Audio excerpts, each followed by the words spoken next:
Good morning, it's morning over here, and welcome back to my channel. I am Caspian and I read a lot of books.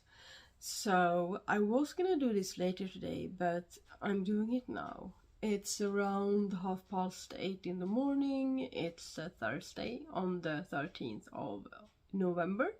It's the 1st of Sunwait, and I'm here to share my Sunwait calendar with you.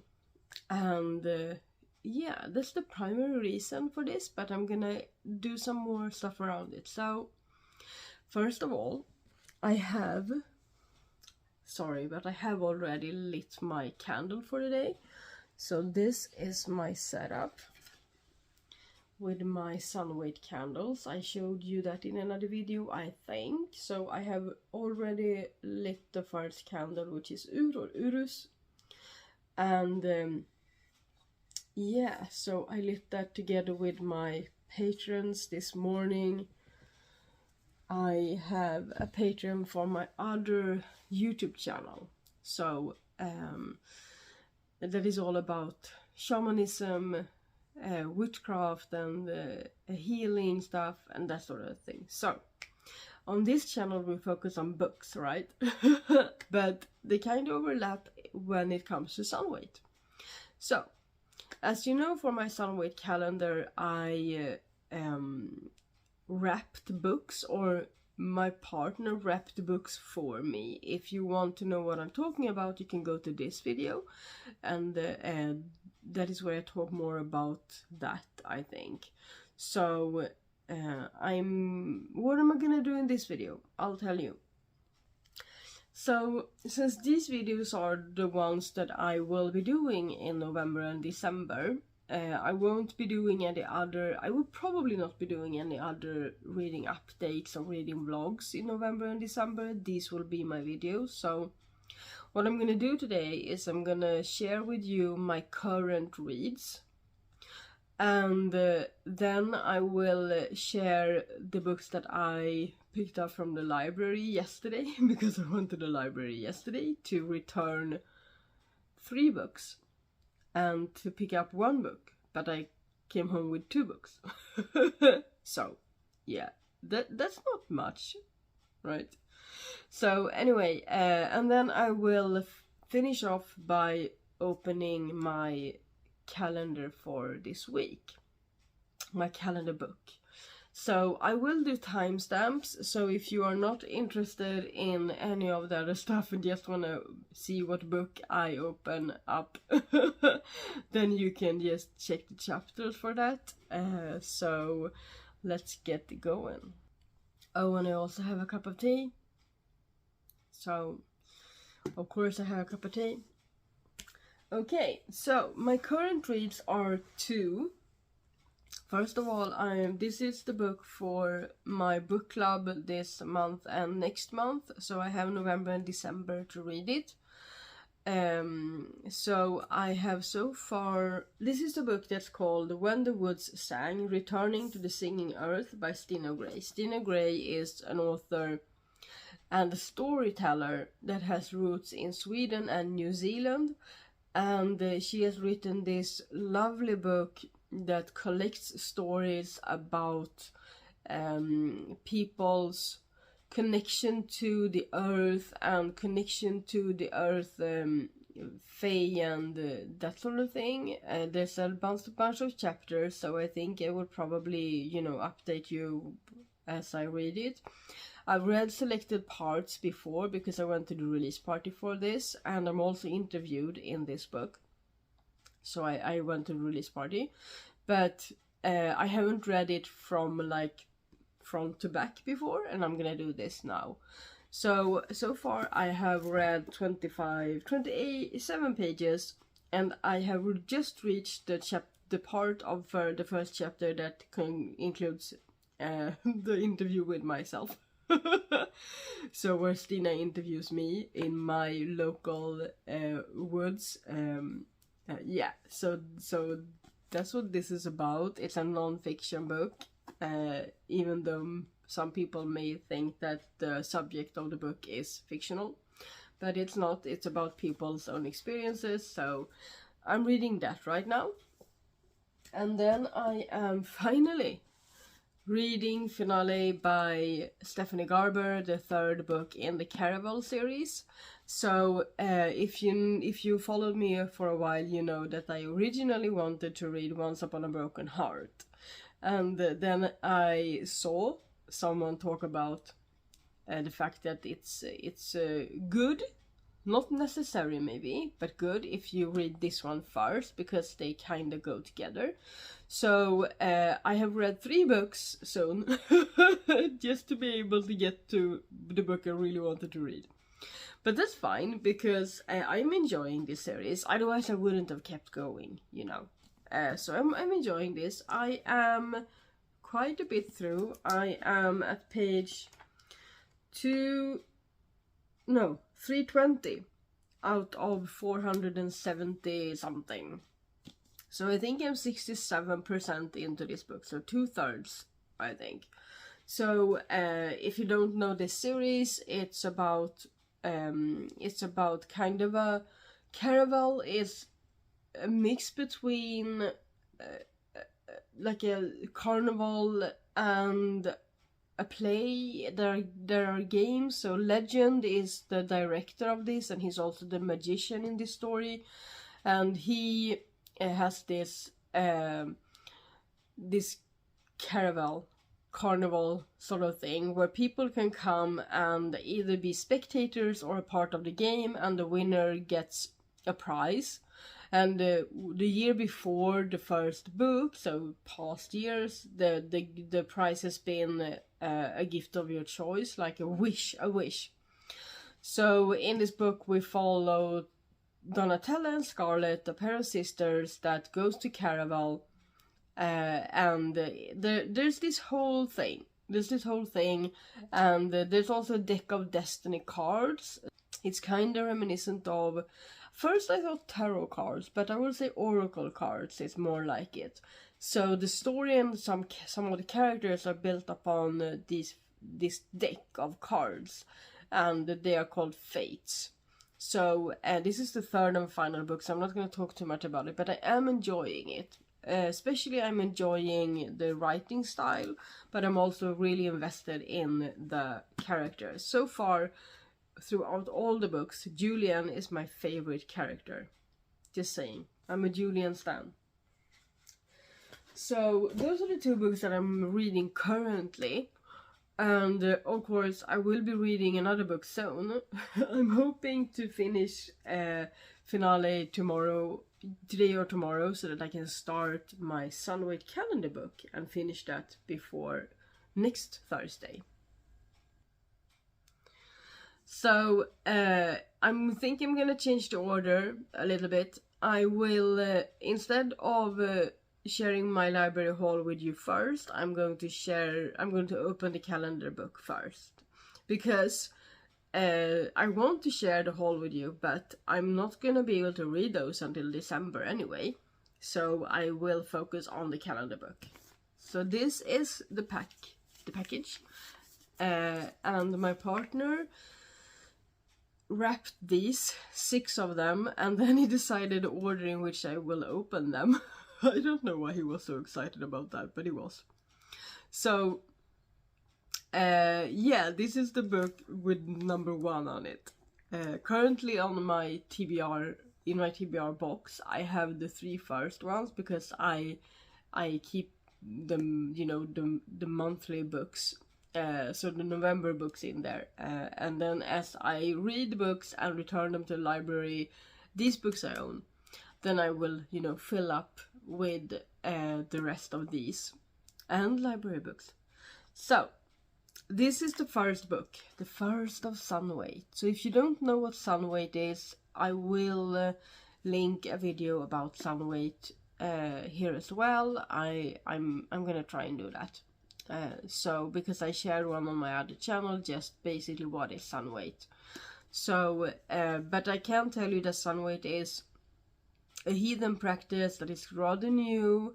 We started doing it in the beginning of this century, and it's kind of a rebellious act to take to take back the power from religion and Christianity, and make lighting candles in awaiting the sun's return a thing, instead of lighting the candles for the return of the sun, as in Jesus.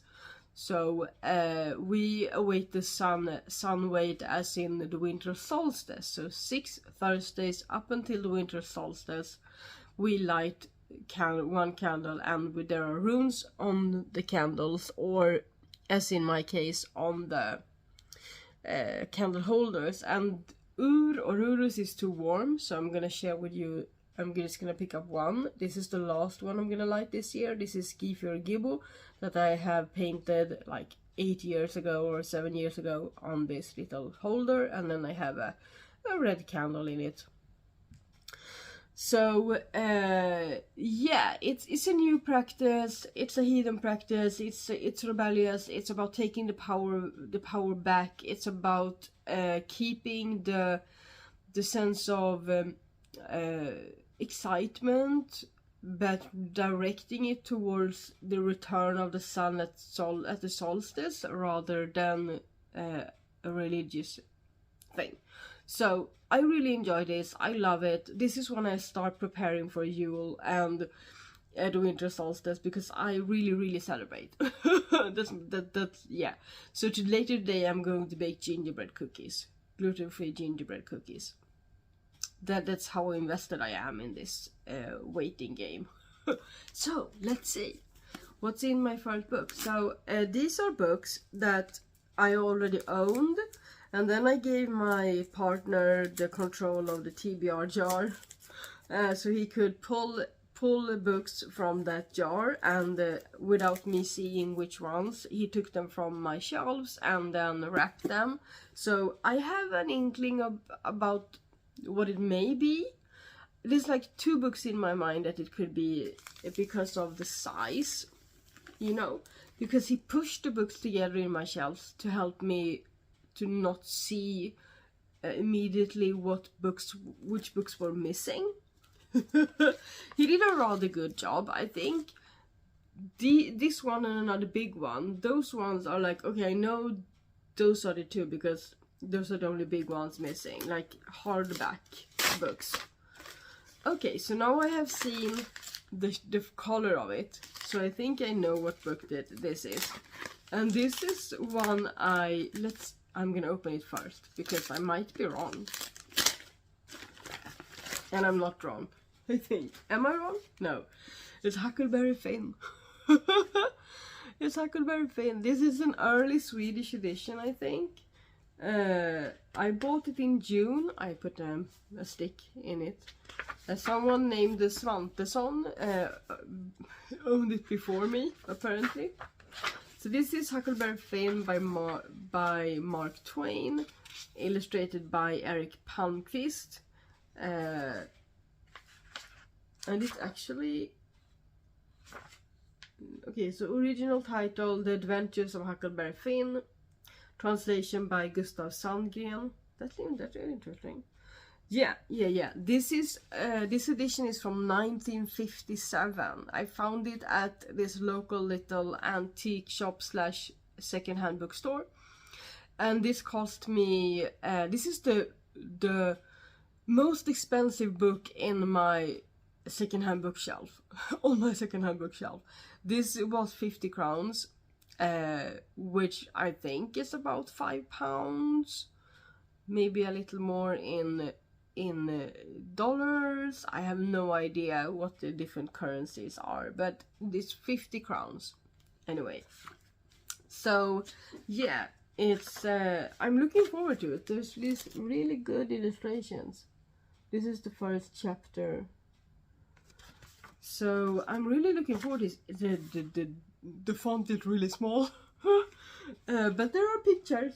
And I'm not gonna be like one of those like, oh, there's so many words on the pages. I'm not gonna be like that. It's mostly that I expected a bigger font, I think. I didn't know what it looked like. I haven't looked at it or inside of it since I bought it, but it's in really good condition, so I'm really happy about it. So there seems to be about 40 chapters, and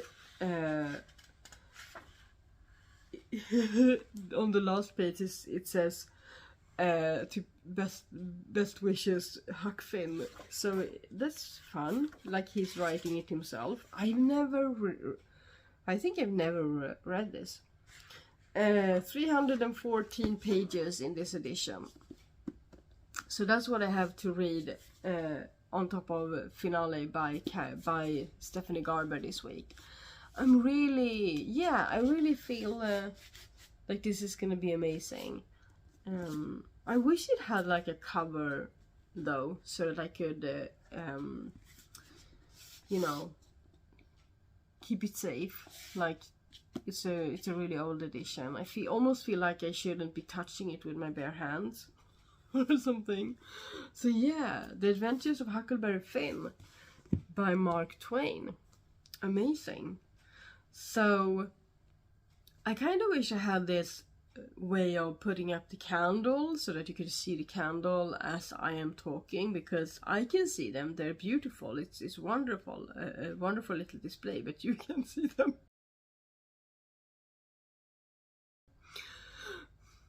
Anyway, now to the library haul. So I went to the library yesterday because I had to return a book by, what's the author's name? T. Kingfisher. The first book in a series, the Sworn Soldier series. And I had to pick up the second book because it had come in. So What Feasts at Night I went to collect, and this is another short one. I really enjoy that these books are short, because I can squeeze them in between bigger books and feel like, you know, just okay. That's kind of the feeling. So this is about 150 pages or something like that, and it's the second book in a series, so I'm not going to talk too much about it. It just says on the back, enter a cold, silent forest and find out what feasts at night in this new gothic tale from best-selling award-winning author, blah blah blah. Does it say something on the inside? Your mother never wanted your father to tell the stories to your children. To you children, said it would give you nightmares, but you of all people know there are things real and uncanny alike that we ought to fear in order to survive. And you know, the first... Oh, there's a moth on this page. There's a moth on this page. And on the front page there's a... I don't know if I like seeing a horse that way. Because the first book, the cover of the first book really was connected to the story of the book. So I know this is gonna have something to do with it. So I'm not really fond of seeing a horse in this way.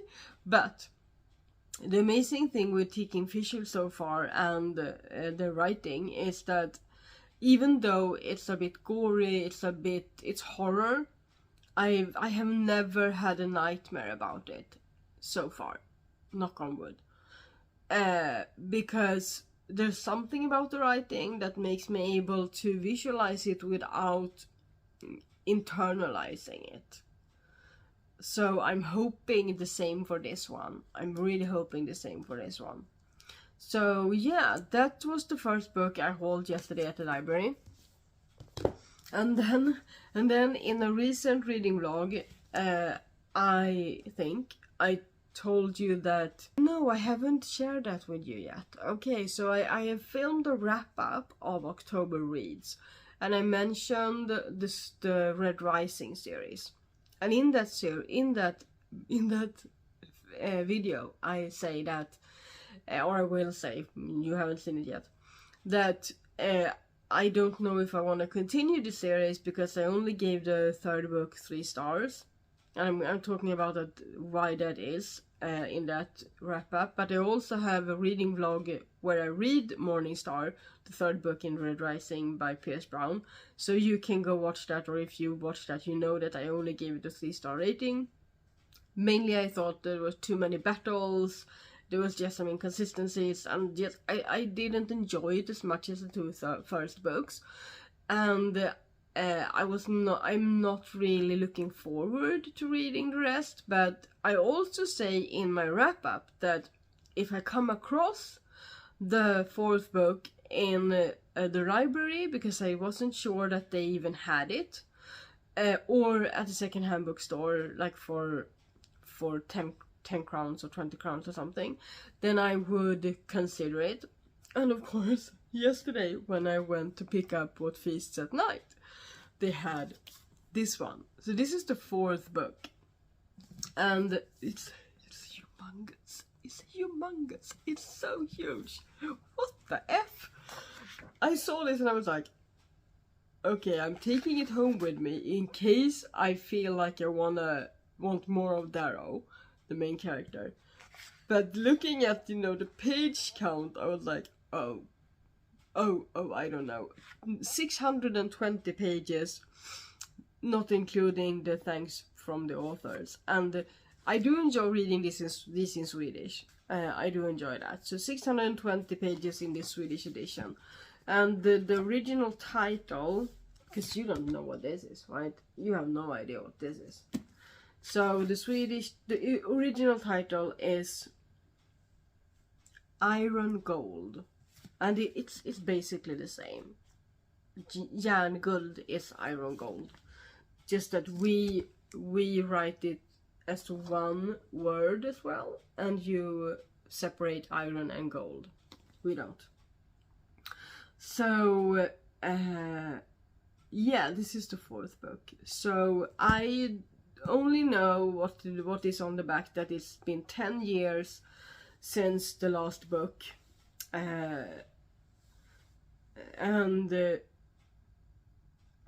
Okay, so reading the back, I'm not really fond of reading this, because it says 10 years has passed since Darrow, took down the golden, I guess is the English word, in the Red Rising, that would free their civilization from slavery. But instead of peace and freedom, the Rising has given a war without ending. I don't know. So I can't promise you or myself that I will read this. But I have at least until the 10th of December to feel if I want to. So I'm like, I have it at home now. So I'm giving myself some space and time to consider, do I want to continue this series? That's kind of what it is about. Because it's like, it's not like now or never. But I feel like if I wait more or longer, then I might feel like I need to reread the other books in order to read this one. And even though I did like the first two books rather a lot, I'm not sure I would like to reread all of the three first to get to this one in the future. So that's kind of where I'm at. Do I feel like I want to continue this series now that I have it fresh in my mind, or is it gonna be a DNF the series after the third book? And you know, if I pick up this one and I really enjoy it, the library also have the fifth book in the series. I saw it on the shelf. I actually saw that one first, and then I reached for this one and I was like, okay, this is the fourth one.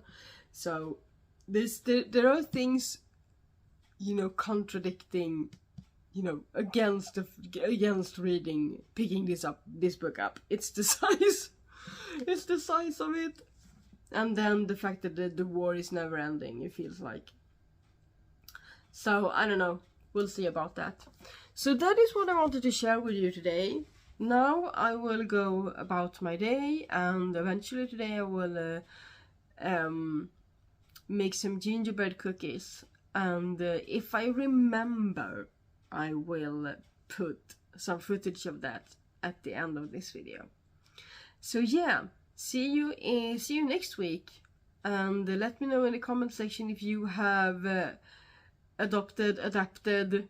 I believe one of my friends and followers said she stole this idea from me about the Sunwait calendar books. But you know, it's just an idea. It's nothing that I own, so feel free to just do whatever you want to. But Jenna, she does this year what I did last year. Last year I bought books ahead of time that I wrapped myself, and all of the books had a winter or a holiday theme, and and those are the books that I picked from my Sunwait calendar. And for different reasons, I chose this year not to do that. I chose to read books from my own TBR that I know that I want to read, like Huckleberry Finn. So she's doing that. She is reading winter or holiday themed books this year, and I actually, this morning before filming this, I saw her opening her first book, and that was really a treat. So if I can find her channel, because I saw it on Instagram, so if I can find it on YouTube, I will link it below. But yeah, I hope that you have a lovely day, a lovely week, and I will see you on the 2nd of Sunwait, if not before, because you never know what I'm up to. So yeah, all the links are in the description. I will see you again soon. Happy reading, and Xingling.